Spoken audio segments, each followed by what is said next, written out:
இன்டர்வியூல வந்து அதிகமான மார்க் கிடைக்கும். ஏன் அதிகமான மார்க் கிடைக்கும்னா தே ஆர் ஸ்கில்டு. சும்மா இருந்து வெறுமனே படிச்சுட்டு இருக்கிறவங்களோட ஒர்க் பண்றவங்களுக்கு 4 விஷயம் அதிகமா தெரியும். ப்ராக்டிகல் டிஃபிகல்டிஸ் அவங்களுக்கு தெரியும். They have faced the practical difficulties. They would have sort out some problems that supposed to arise in the company's day to day activities. ஆமா தானே? ஸோ அப்படின்ற போது அவங்களுக்கு மார்க் ஜென்ரலாகவே அதிகமாக வரும். நீங்கள் ப்ரைவேட்டில் ஒர்க் பண்ணிட்டு அங்கே போறீங்க, யூபிஎஸ்சி இன்டர்வியூ போறீங்க அப்படின்னா உங்களுக்கு மார்க் வந்து ஜாஸ்தியாக வரும். அது காரணம் வந்து என்னன்னா, உங்களுக்கு ஸ்கில் இருக்கு, நீங்க உங்களை ப்ரொடக்டிவா வச்சுக்கிறீங்க. அப்படிப்பட்ட டைம்லையும் ஒரு பக்கம் ஒர்க் பண்ணிக்கிட்டு ப்ரொடக்டிவா இருந்துகிட்டு இன்டெலெக்சுவலாகவும் ப்ரொடக்டிவா இருந்திருக்கீங்க, படிச்சிருக்கீங்க, யூபிஎஸ்சியை வந்து விரும்பி படிச்சிருக்கீங்க, பாஸ் பண்ணியிருக்கீங்க. அப்போ உங்களோட கவனம் வந்து ரொம்ப நுணுக்கமா இருக்கு. ஒர்க்குனா ஒர்க்கை பார்க்குது, இந்த பக்கம் வந்து எக்ஸாம்னா எக்ஸாம் ஓரியன்டா படிக்குது. அப்படின்ற போது very fantastic mind you are having. சொல்ல புரியுதுங்களா? அது வந்து எப்படின்னா, நீங்க ஒரு 4-5 கம்பெனில மாறி வர்றீங்கன்னு வச்சுக்கோங்க. 4-5 கம்பெனி 5-6 கம்பெனி நீங்க மாறி வர்றீங்க அப்படின்னா, அந்த மாறி வர்றது என்ன, ரிசைன்மெண்ட் வர்றீங்க. ஐ மீன் உங்களை வந்து ஃபயர் பண்ணி அனுப்புனாங்களா, இல்ல நீங்களே அந்த ஸ்கில்ல மாஸ்டர் பண்ணிட்டு இல்ல எனக்கு போதும் அவ்வளவுதான் நான் கத்துக்கிட்டேன் இல்லைன்னு சொல்லிட்டு மாறி வரீங்களான்றதை பொறுத்தது. சில பேர் டீம் லீடரா ஒரு இடத்துல இருப்பாங்க, அப்புறம் டக்குன்னு வேற ஒரு கம்பெனி மாறி வேற ஒரு ப்ராஜெக்ட் போவாங்க, அப்புறம் வேற ஒரு கம்பெனி மாறி இன்னொரு ப்ராஜெக்ட் போவாங்க. ஸோ இப்படியே மாறி மாறி 5-6 கம்பெனி மாறி கடைசியில் வந்து ஒரு இடத்துல உட்காருவாங்க. அப்போ யூபிஎஸ் இன்டர்வியூ கேட்கும்போது அவங்களோட ப்ரொஃபைல்ல பார்த்தீங்கன்னா 4-5 கம்பெனி மாறி வந்ததை பற்றி போட்டிருப்பாங்க. போடும்போது ஏன்பா இவ்வளோலாம் மாறி வந்த, நீ ஒழுங்கா ஒரு இடத்துல உட்கார மாட்டேன்னு கேட்க மாட்டாங்க. யூபிஎஸ்சி வந்து அந்த மாதிரி ஆட்கள் கிடையாது. They are journalist and they want the people to be recruited with a skilled person. So அப்போ அந்த ஸ்கில்ஃபுல்லாக தான் அவங்க பார்ப்பாங்க.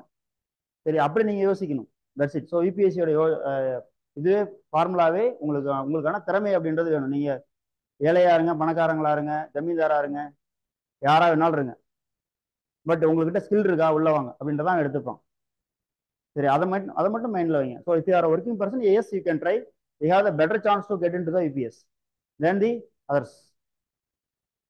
சரியா? ஏன்னா நீங்க உங்களோட மைண்ட் வந்து டிஃபரன்ஷியல் மைண்டு.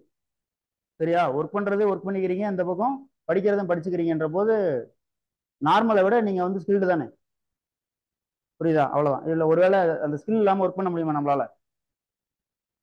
ஸ்கில் இல்லாம ஒர்க் பண்ண முடியாதுல்ல. ரைட்.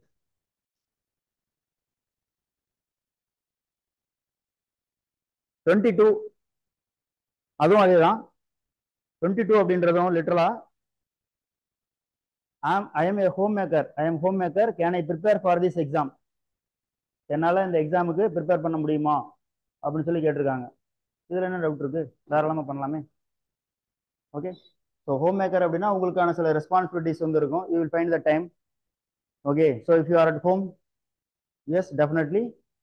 ஸோ ஹோமில் இருந்தால் தான் ஹோம் மேக்கர், இல்லாட்டி இப்போ ஒர்க்கிங் ப்ரொஃபஷனல்னு சொல்லி போட்டிருப்போம். ஓகே. ஸோ ஹோம் மேக்கர்னா உங்களுக்கு டைம் கிடைக்கும், அல்லது நீங்கள் கிடைக்க வச்சுக்கலாம்.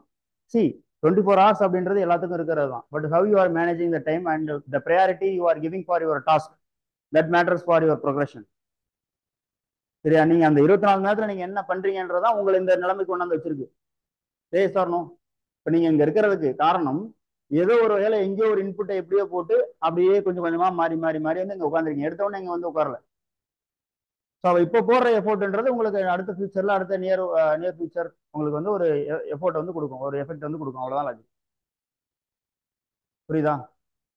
ஓகே. ஸோ அதனால சிம்பிளா நீங்க பார்க்க வேண்டியது என்னது? ஹோம் மேக்கரா இருக்கீங்க அப்படின்னா just find the time. Okay. ஒரு 2 hours 3 hours கிடைக்குது அப்படின்னாலுமே நீங்க ஒர்க் பண்ணுங்க. ஐ மீன் இன்டெலெக்சுவலா பேசிக்ஸ்ல வந்து ஒர்க் பண்ணுங்க. ஒரு 2 years போட்டுங்க பிளானு. ஒரு 2 years கழிச்சு நான் இது எக்ஸாம் அட்டன் பண்ண போறேன் அப்படின்ற மாதிரி பிளான் வச்சுக்கிட்டு கன்சிஸ்டண்டா படிங்க. நீங்க படிக்கிறது கரெக்ட் தானா அப்படின்றத ஒரு மென்டாரை வச்சு செக் பண்ணிக்கிங்க. சரியா? ஸோ டெஸ்ட் எழுதி பாருங்க. So process normal process, just go undergo the normal process of preparation for UPSC, then definitely you will get into the service. That's it. So being a homemaker is not the hindering factor for becoming an IAS officer for any woman. So Indian woman is so stronger than any other woman across the world because they are the sole responsible for everything happening in the home. Whatever happens in the home, the marmagal will be responsible for that. Yes or no? So you have a more responsible than a collector already.